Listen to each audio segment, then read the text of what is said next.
અગત્યના સમાચાર આજથી 4 દિવસ ગુજરાતમાં હીટવેવની આગાહી છે। 13 માર્ચ સુધી અનેક જિલ્લાઓમાં યલો એલર્ટ। અમદાવાદ ઉપરાંત ઉત્તર ગુજરાતમાં ગરમીનું યલો એલર્ટ અપાયું છે। કચ્છ ઉપરાંત સૌરાષ્ટ્રના કેટલાક જિલ્લાઓમાં એલર્ટ અપાયું છે। દરિયાકાંઠાના પવનની ગતિમાં વધારો થતા 13 માર્ચ સુધી ગરમી અને ઉકળાટ અનુભવાશે।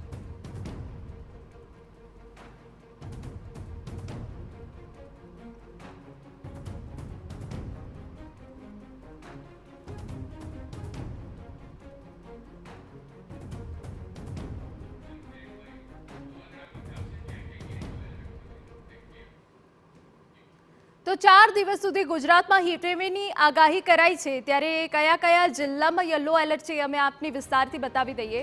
આપને જણાવી દઈએ કે જ્યાં 10 માર્ચ ક્યાં યલો એલર્ટ છે તો કચ્છ છે, સુરેન્દ્રનગર, અમદાવાદ, ગાંધીનગર, સાબરકાંઠા, બનાસકાંઠા, રાજકોટ, જૂનાગઢ, અમરેલી, ભાવનગર, બોટાદ, સુરત અને વલસાડ આ જે જિલ્લાઓ છે ત્યાં કાળઝાળ ગરમી પડવાની શરૂઆત અને યલો એલર્ટ અપાયું છે કે જ્યાં હીટવેવની શક્યતાઓ દેખાઈ રહી છે।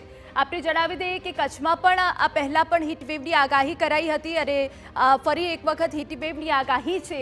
એ સિવાય અમદાવાદમાં પણ ક્યાંક વાતાવરણ બદલાયું છે અને ગરમી વધી રહી છે, તે વચ્ચે અમદાવાદમાં પણ યલો એલર્ટ છે।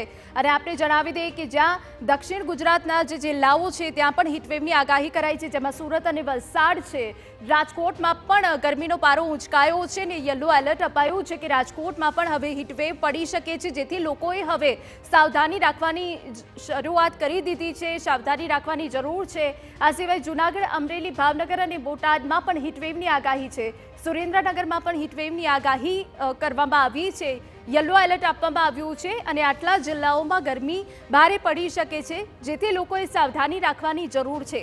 હવામાન વિભાગ દ્વારા આગાહી કરવામાં આવી છે કે 10 માર્ચ પછીનો જે સમયગાળો હશે તેમાં હીટવેવ પડશે અને એક અઠવાડિયા સુધી આ જિલ્લાઓ જે છે જ્યાં યલો એલર્ટ આપવામાં આવ્યું છે, કચ્છ હોય, બનાસકાંઠા હોય, સુરેન્દ્રનગર હોય, અમદાવાદ હોય, કે જ્યાં કાળઝાળ ગરમી પડી શકે